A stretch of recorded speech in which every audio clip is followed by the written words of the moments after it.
Hello everyone, welcome to my YouTube channel. आज के इस वीडियो में हम बात करेंगे एचपीपीएससी पीजीटी कॉमर्स के पेपर की, जो कि कंडक्ट किया गया है 12 मई 2024 को। इस वीडियो में हम डिस्कस करेंगे पेपर वन। हम हिंदी और इंग्लिश वाला पोर्शन जो है यहाँ पे डिस्कस करेंगे कि किस तरह के क्वेश्चन आए थे और उनका पॉसिबल आंसर जो है वो क्या हो सकता है। बाकी जब आंसर की आएगी तो मैं कमेंट सेक्शन में कमेंट करके आपको बता दूंगी कि जिन भी क्वेश्चन का आंसर हमने गलत डिस्कस किया है और आंसर की के अकॉर्डिंग उसका आंसर जो है वो क्या आया है। इस वीडियो में हम डिस्कस करेंगे हिंदी और इंग्लिश के पार्ट को। बाकी जीके के पार्ट के लिए मैं एक और वीडियो लेके आऊंगी। जो भी स्टूडेंट बाकी के पीजीटी के पेपर की प्रिपरेशन कर रहा है वो उन वीडियोस को जो है वो देख सकता है, क्योंकि उनको हेल्प मिलेगी कि किस तरह का पेपर पैटर्न जो है वो डाला जा रहा है। पेपर वन में किस तरह के जो है वो क्वेश्चन आ रहे हैं। पेपर टू की बात करें, अगर पीजीटी कॉमर्स का किसी ने पेपर टू देखना है तो उसका भी पीडीएफ जो है टेलीग्राम चैनल में अपलोड कर दूंगी। बॉटनी इनसाइट टेलीग्राम चैनल में उसका लिंक जो है मैं आपको डिस्क्रिप्शन बॉक्स में डाल दूंगी। आपने अगर पीजीटी कॉमर्स का पेपर देखना है, पेपर टू कैसा आया था, तो वो स्टूडेंट भी उस पेपर को जो है वो देख सकते हैं। पेपर वन की हम यहाँ पे बात करेंगे। सबसे पहले हम डिस्कस करें इंग्लिश वाला पार्ट। पॉसिबल जो आंसर हो सकते हैं वो हम जो है यहाँ पे डिस्कस करेंगे। सबसे पहले क्वेश्चन था, choose the right option to fill in the blanks. Fill in the blanks यहाँ पे फिल करने हैं। फिल इन द ब्लैंक्स में जो है वो मैक्सिमम ऑफ द टाइम जो होता है, जैसे आपके आर्टिकल होते हैं, प्रोनाउन होते हैं, कौन सी चीज जो है वो फिल हो सकती है, वही चीजें जो है वो पूछी जाती है। यहाँ पे आपको फिल इन द ब्लैंक को फिल करना था और इजी भी हो जाता है ये करना, क्योंकि आपके पास जो ऑप्शन दिए होते हैं आप उनको इसमें ऐड करते जाओ और देखो सेंटेंस बन रहा है या नहीं बन रहा है, या फिर कहीं पे गलत हो रहा है, तो आप इजिली जो है इसका आंसर कर सकते थे। यहाँ पे जो फर्स्ट क्वेश्चन था, Manita can speak Hindi but she can't speak French. A option जो है वो आपको यहाँ पे जो है एक्यूरेट लगेगा जब आप इसका सेंटेंस बनाएंगे। बाकी आप देखो यहाँ पे नहीं बन पाएगा। Manita speaks Hindi, also she can't speak French, तो इस तरह से नहीं हो सकता। ए ऑप्शन जो है इसका करेक्ट होगा। Next is choose the right option to fill in the blanks. Again आपने fill in the blanks fill करना है और इसका सही ऑप्शन आपके पास होगा, of my three cousins, the youngest hasn't got a job at the moment. Of my three cousins में से जो है वो youngest ने अभी तक कोई जॉब नहीं ली है। यहाँ पे ए ही ऑप्शन इसका करेक्ट होना था। नेक्स्ट यहाँ पे correct indirect form of the following है।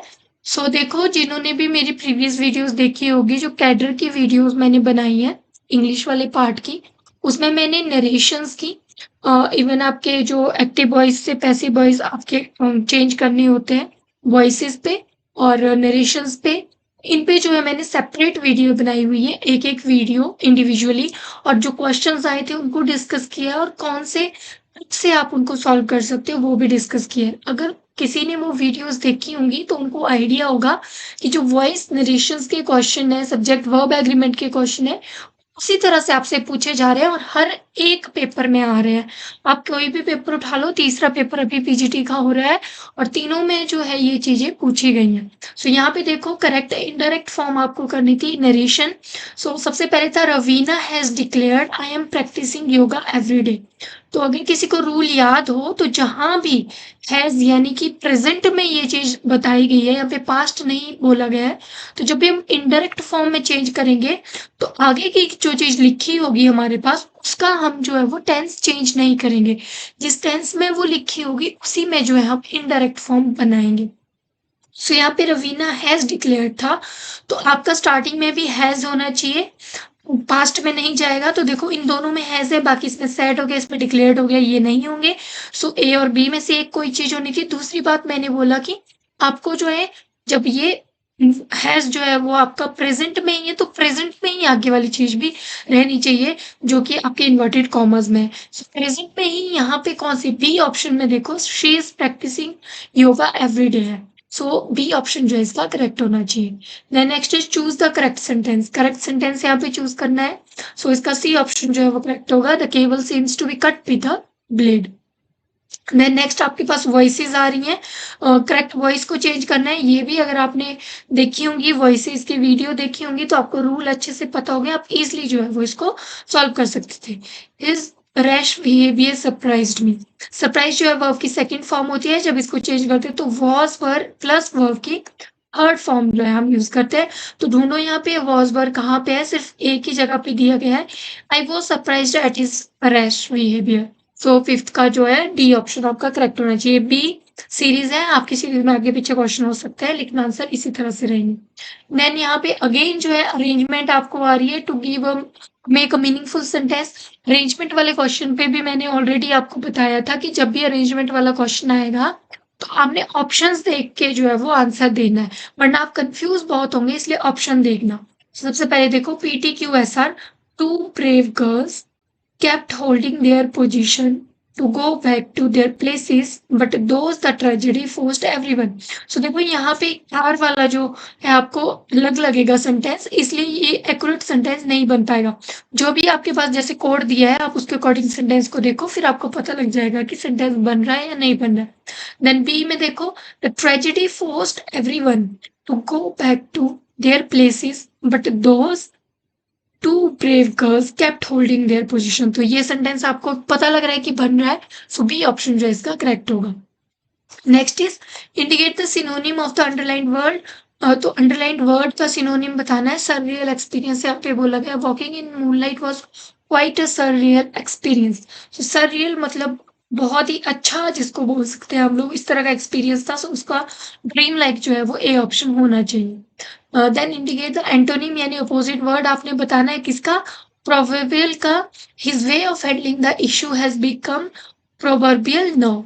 सो इसका जो है वो एंटोनिम बनाना है, अपोजिट बताना है। so, इसका अपोजिट होगा अनकन्वेंशनल।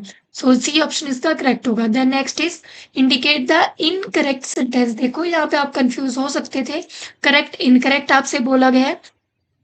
सेंटेंस को अच्छे से पढ़ना है, क्वेश्चन को अच्छे से पढ़ना है, तभी आप आंसर कर पाओगे। अब इनकरेक्ट आपने यहाँ पे ढूंढना है। और ये वाला जो क्वेश्चन है, आप सब्जेक्ट वर्ब एग्रीमेंट के अकॉर्डिंग अगर आपको उसके फॉर्मूले पता है, आपको उसके रूल पता है मतलब, तो आप इसको इजिली जो है वो सॉल्व कर सकते थे। तो फर्स्ट स्टेटमेंट देखो, both Raj and Anil did their job well.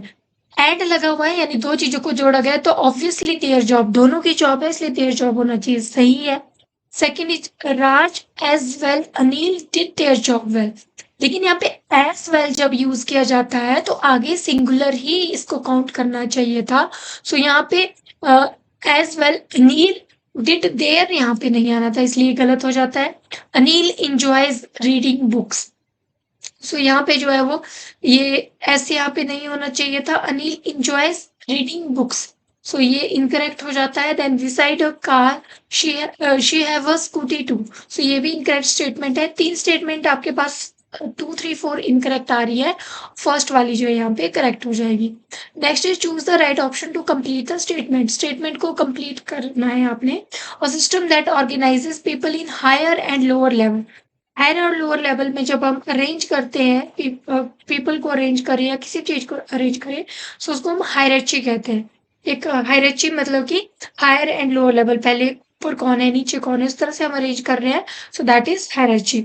So 10 question आपके जो है वो इंग्लिश के हैं, और हमने जो प्रोबेबल आंसर हो सकते हैं वो यहाँ पे डिस्कस किए हैं। सो अब नेक्स्ट जो है जीके का पार्ट में बाद में आपसे डिस्कस करूंगी। अभी हम जो है वो नेक्स्ट वीडियो में हम जीके का पार्ट लेके आएंगे। अभी हम जो है वो हिंदी वाला पार्ट जो है वो डिस्कस करेंगे। हिंदी के जो 10 क्वेश्चन है उनका जो है वो पॉसिबल आंसर्स क्या हो सकते हैं। तो जिन्होंने पेपर दिया है वो इनको जो है वो मैच करके देख सकते हैं। सो प्र उपसर्ग से निर्मित शब्द है। उपसर्ग यहाँ पे पूछा गया है कहाँ पे लगाया गया होगा। सो देखो जब भी उपसर्ग और प्रत्यय वाले क्वेश्चन आते हैं तो उपसर्ग जो होते हैं, अगर आप अलग करो उसके अलावा भी जो वर्ड है एक मतलब रखता है। तो अगर आप यहाँ पे देखो, पहला ही वर्ड देखो, प्लस आयोजित, ये प्रायोजित बन सकता है ना। सो उपसर्ग है जो आयोजित वर्ड में जो है वो जोड़ा गया है। सो इसलिए फर्स्ट इसका आंसर होगा। अब बाकी के जो वर्ड है उनको अगर आप देखोगे तो प्र को अलग करके एक इजी वर्ड जो है आप नहीं बना सकते, एक शब्द जो है आप नहीं बना सकते। नेक्स्ट यहाँ पे पूछा गया, अनेक शब्द विशेषण के किस भेद का उदाहरण है।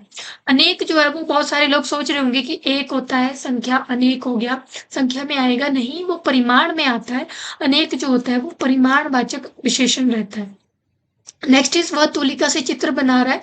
सो किस कारक का उपसर्ग है? तुलिका से चित्र बना रहा है। सो ये कर्ण का रहेगा आपके पास जब आप कारक देखते हो, कर्ता ने कर्ण को कर्म से, इस तरह से आपको ध्यान होगा, कर्ता ने कर्म को कर्ण से, तो कर्ण जो है वो साधन की तरह उपयोग किया जाता है, तो यहाँ पे जो है वो बी ऑप्शन होना चाहिए।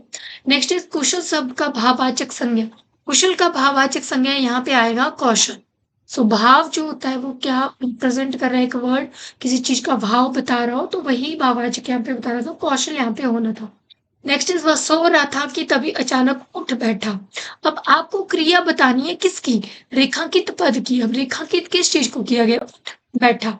दो चीज है, उठना और बैठना, तो ये संयुक्त क्रिया के अंदर जो है वो आपका आता है। नेक्स्ट इज बाकी आप खुद काफी समझदार हैं, तो रेखांकित पद खुद क्या है? खुद जो है वो नीचवाचक सर्वनाम है। नेक्स्ट इज कर कमल किस मास का उदाहरण है? सो कर कमल जो है वो किस मास का उदाहरण है आपने बताना है। यहाँ पे देखो कर है, कमल है जो जिसका सम्मान के समान, इस तरह के शब्द अगर बन रहे हैं आपको समास के तोड़ने पे, तो वो कर्मधारय समास कहलाता है। सो बी ऑप्शन जो है इसका करेक्ट होगा। नेक्स्ट इज यदि तुमने पिता की बात मानी होती तो आज ये दिन न देखने पड़ते। सो ये किस वाक्य का प्रकार है? तो यहाँ पे देखो एक संकेत हो रहा है, ये वाक्य जो है दो चीजों को मिला के बना है। यदि तुमने पिता की बात मानी होती तो आज ये दिन ना देखना पड़ता। अगर तुमने मानी होती तो ये दिन ना देखना पड़ता, एक संकेत है इस वाक्य में, ये चीज ना की होती तो ये चीज हो जाती। इस तरह का वाक्य जब रहता है तो वो संकेतवाचक वाक्य कहलाता है। नेक्स्ट इस कार्यक्रम को सफल बनाने के लिए सभी छात्रों ने, सो यहाँ पे मुहावरा आपने चूज करना है, सो इसमें होगा एड़ी चोटी का जोड़ लगा दिया।